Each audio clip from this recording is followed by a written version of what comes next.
How would you elicit from Robert Mueller the story of his investigation? I would either ask him direct leading questions to have him affirm key parts of the report, or I would ask him to read lines from the report, or both. I mean, this is a chance for the American people to learn what he found. It's too bad that having published a 450-page report, that didn't get the job done, but it didn't. Folks don't know what he found, and you can ask him in a simple, straightforward way and get those details in front of the American people. Former FBI Director James Comey today speaking with the great Nicole Wallace here on MSNBC. Director Comey is one of many figures either near to this investigation or who are otherwise in a position to know, who have suggested what Robert Mueller should be asked tomorrow and how. Joining us now are two people who have their own very well-earned perspectives on this ahead of tomorrow's questioning. Chuck Rosenberg is a former senior Justice Department official and former FBI chief of staff, and Neil Katyal is former acting Solicitor General. Chuck and Neil, we never put two people on together. I promise you're not here to do Punch and Judy and fight with each other. Definitely not. Let me actually ask you both about this breaking news that we just got concerning somebody who's described by the special counsel spokesman today as Deputy Special Counsel Aaron Zebley. He was previously described in reporting about the special counsel's process as Mueller's chief of staff, and we know he was Mueller's chief of staff when Mueller was FBI director. Now it seems like the Intelligence Committee has made the decision that they are going to swear Mr. Zebley in also as a witness to sit next to Mueller and also answer questions from at least the Intelligence Committee members, even if the Judiciary Committee seems like they may not be following that same path. Chuck, I know you had the same job that Aaron Zebley did as chief of staff at FBI. What do you make of this? Well, first, Aaron is as earnest and smart and humble and diligent as you could possibly hope for. He also will know the case backwards and forwards, right? I mean, he worked right next to Bob for years, including on the entire special counsel project. So here's what I make of it. If Bob doesn't know an answer, Aaron will. And Aaron's testified in big cases before, including in the Eastern District of Virginia when I was U.S. Attorney. Aaron went from being an FBI special agent to being a federal prosecutor and was one of the most important witnesses in our presentation of the 9/11 case. So big case experience, diligent, humble, smart, and earnest, knows the case backwards and forwards, and will help tell the story.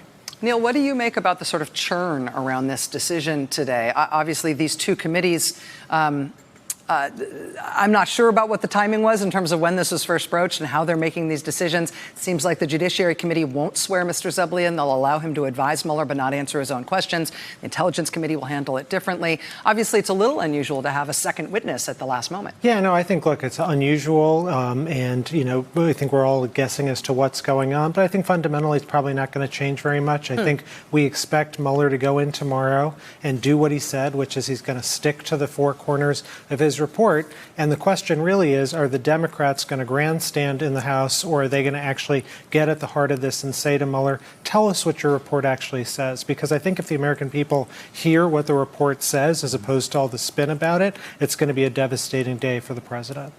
This is a little bit of a sensitive question, and you can brush me back, either of you, if you think it's inappropriate. But do you think there may be some worry that Director Mueller may not be fully, may not be at 100% capacity, or there may be some reason why he and his office feel like they need to have somebody there either advising him or picking up part of the witness responsibilities to answer these questions? Is that possibly what's going on here? Yeah, I don't know for sure. I do know this. At the end of a 22-month investigation and a 448-page report, it's nice to have someone sitting next to you to help you. You know, if I stumble here, Neil will pick it up and, carry it across the finish line. That's comforting. 5 hours of testimony before two committees about an investigation that long and complex probably calls for two people. Now, it is unusual, but I can tell you, as a federal prosecutor, we almost always had people trying cases together under the very simple premise that two heads are better than one.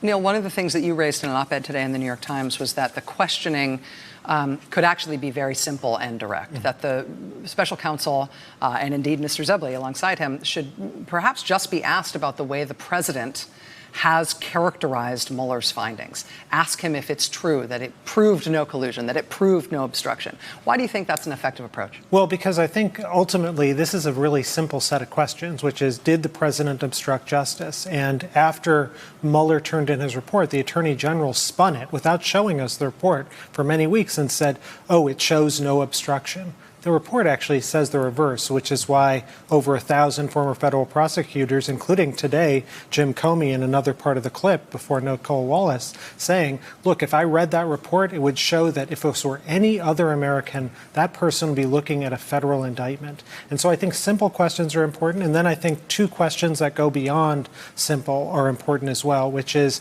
when we know that Mueller is by the book, and so he wants to stick to the four corners of the report, but the book has changed because after he turned his report in, Barr said, oh, you could have actually told the American people, did Mr. Trump commit a crime?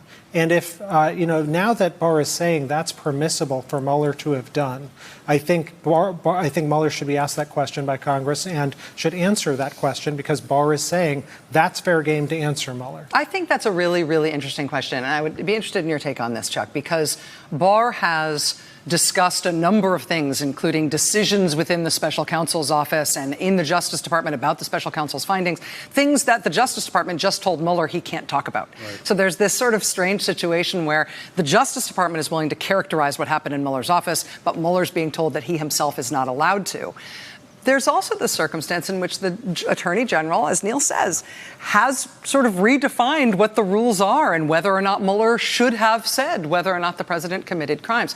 Will Robert Mueller see those things that Attorney General Barr has said as the policy of the Justice Department that he should follow because they're proclamations by the AG? Yeah, I think it puts Bob in a very difficult spot. I mean, I've learned to take that man at his word, having worked for him. And he, by the way, his default is taciturn.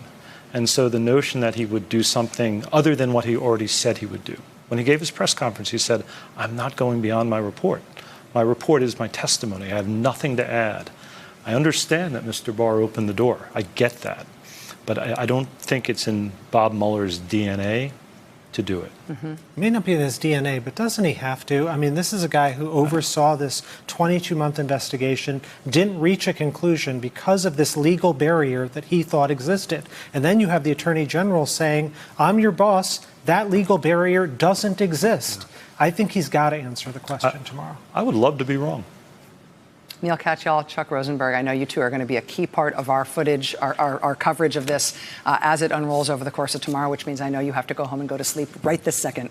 Thank you so much for being here tonight. I really appreciate you both being here. I'll see you tomorrow. All right, we've got much more to get to this Mueller testimony eve. We've actually got the vice chair of the Judiciary Committee who's going to be here shortly, who could hopefully help us out with some of this breaking news we're getting about the person who will be sitting next to Robert Mueller while he is testifying tomorrow morning. Stay with us. Hey there, I'm Chris Hayes from MSNBC. Thanks for watching MSNBC on YouTube. If you want to keep up to date with the videos we're putting out, you can click subscribe just below me or click over on this list to see lots of other great videos.